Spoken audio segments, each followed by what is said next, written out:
YouTube, what's good? Welcome to the 4th episode of the Forrest Gump series. Forrest Gump's junior season at Alabama. And I got a crazy episode for y'all today. I appreciate all the recent support. And you know I'm gonna keep repping that Bubble Gump Shrimp Company. It helps me a lot if you like and subscribe, and let's get into it.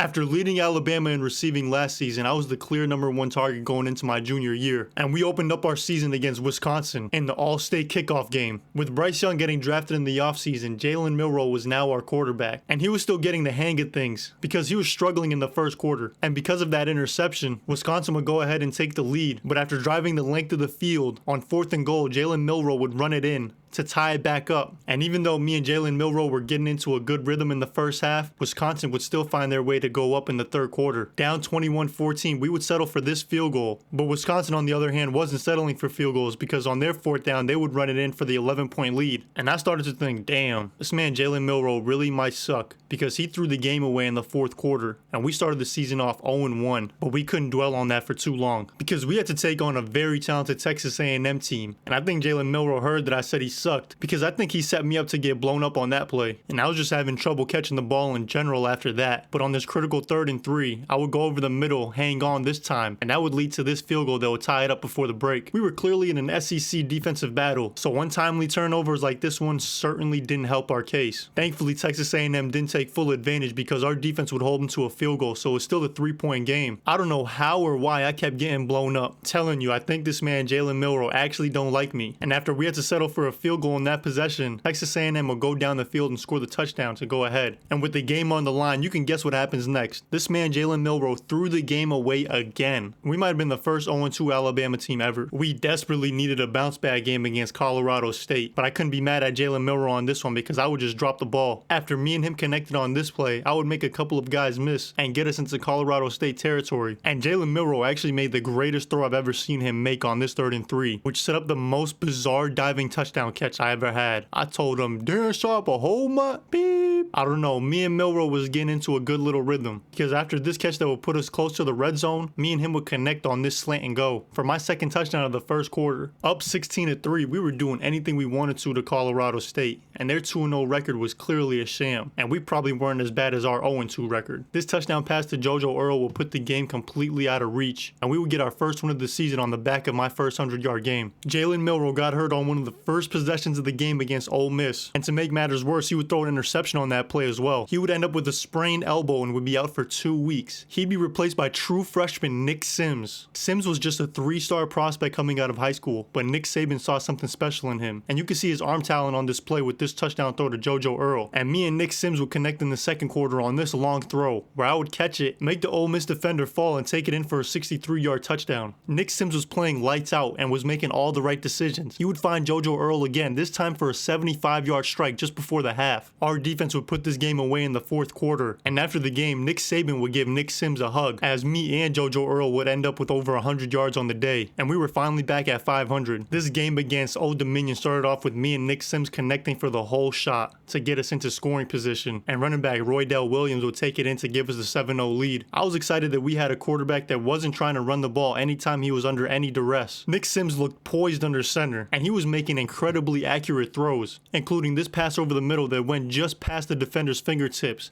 and I would take it the distance to give us the 21-10 lead before the half. Old Dominion was playing extremely well, however, and Nick Sims threw his first interception of the season. Our defense did a great job of holding them to a field goal on that possession though, and we were still up 21-20. Nick Sims would find me for this touchdown connection in the 4th quarter. We were up by 8, and after an Old Dominion touchdown, they weren't able to get the 2-pointer to tie it up. Me and Nick Sims were connecting on critical parts of the possession, and this catch on 3rd and 1 would finally secure our win against Old Dominion. And Jalen Milroe was finally going to be healthy next week, and I was a little bit sad because I had my best game of the season with Nick Sims. I had the 2nd greatest receiving game in Alabama football history, behind only Devontae Smith, but first I was being a team player. and I would set this pick route for Isaiah Bond for the touchdown. Me and Jalen Milroe were finally on the same page, as he would find me on this dig route that would lead to him running it in for the touchdown, which would give us a 14-point lead. However, on the next possession, I got this jet sweep and I got obliterated. I've never gotten hit that hard in my entire life, so you know I had to get my get back against Kentucky, and I started going off. After making that catch, I would run this route over the middle, and I would make the Kentucky defense look foolish on the way to my longest touchdown of my career, an 80-yarder to put us up by 18 before the half. However, this is the SEC and Kentucky wasn't out of this game yet. They would throw this touchdown strike to get within one possession, but on this critical 3rd and 6, I would run this post and the corner was just too slow as I would take it 71 yards for another long touchdown catch. We would win our 4th straight game and it looked like we were back on track in the SEC, and that was going to carry us after going for back-to-back 200-yard games. I was expecting more of the same against Arkansas, except this game was in the rain and their defense was hitting. They took a 7-0 lead to end the first quarter and they were talking trash, so you know I had to turn up and I would make this incredible catch over the safety and corner. However, Jalen Milroe would get hurt momentarily on that play and our boy Nick Sims would come in and lead us for the touchdown. And we were up 17-7 with Nick Sims under quarterback until Arkansas was trying to mount their comeback, but our defense was just simply too good and we would be able to get our 5th win in a row, even though no receiver went over 32 yards on our team. The weather was a lot better in our game against Tennessee this week, but even with the good weather, this would be my first catch of the game and it was late in the second quarter. But I was contributing in key moments because with 10 seconds left, I would make this catch and the very next play would run this speed out to get us into field goal range. We took the 10-7 lead into the break, but coming out of the half, I would run this dig route and Jalen Milroe wouldn't be able to get it over the linebacker and it would get intercepted, which would lead to Tennessee kicking their own field goal to tie it up at 10 in the 4th quarter. However, with the game on the line, 2nd and 17 late in the 4th quarter, another costly interception would send us to overtime. And in overtime, 3rd and 10, Tennessee would connect with their receiver but would get stopped short and would settle for a field goal. And on this 3rd and 14, I would convert the first down, which would lead to this touchdown strike from Jalen Milroe to Ja'Cory Brooks. And we felt like we were in control of our destiny at this point, and we were getting ready for an 8-1 LSU team. This is the wildest game you're ever gonna watch. I was playing against the same 5-star corner that I was playing against in high school, and he was locking me up. I wouldn't touch the ball until almost the 4th quarter. And after I would get us all the way down into the red zone with this crafty route here, Jalen Milroe would be able to run it in from a couple yards out and we would take the lead. We had to go for 2 and Isaiah Bond would convert it in the back of the end zone on this play. But after LSU answered, I would run the wrong route here and it would be the reason we would get intercepted.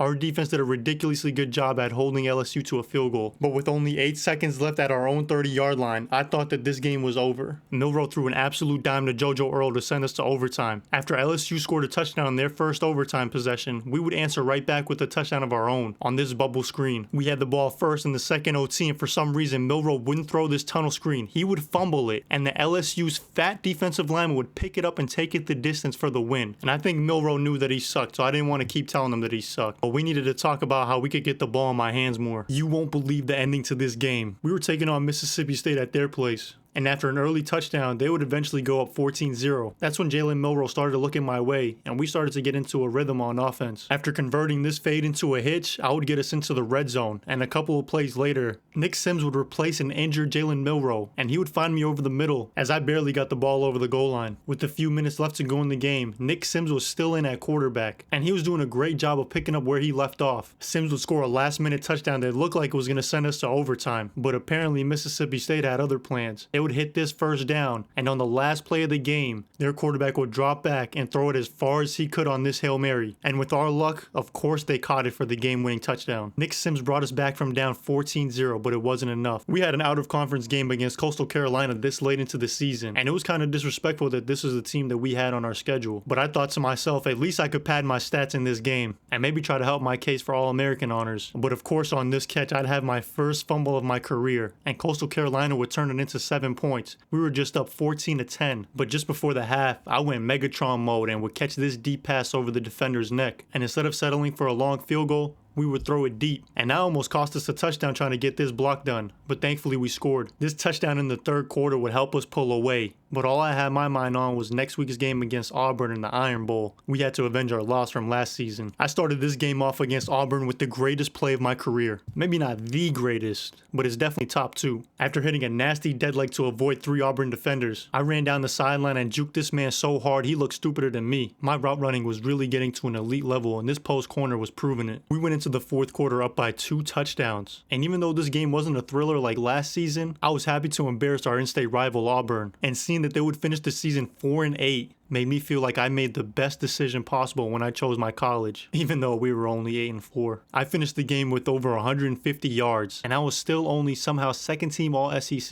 We were taking on a 99 overall Clemson team in the Taxler Gator Bowl. This was a rematch of a couple of playoff games, except this game was much less important. But we were still playing for bragging rights, and I was trying to have as good of a game as possible so we can have some momentum going into next season. So this drop definitely didn't help, but I'd be able to catch this ball on 2nd and 13 and help get us into field goal range and cut the lead down from 4-1. Clemson would get the ball, and they would drive all the way down to the 1-yard line with this great run. But amazingly, our defense would hold them for 3 straight plays, and they would be forced to kick a field goal. So it was only 10-6 going into the 4th quarter. So with just about 40 seconds left in the game on the line, Jalen Milroe would look to me to go ahead and save this game. And that's exactly what I would do, as I would take this pass and bring us all the way down into Clemson territory. Milroe was understandably only looking at me, and I would run this comeback and get us even closer. With 8 seconds on the clock and no timeouts left, I would run this slant and win us the game. I needed to come back for my senior season because there was no shot I was going to graduate early, and I still wanted to be an All-American.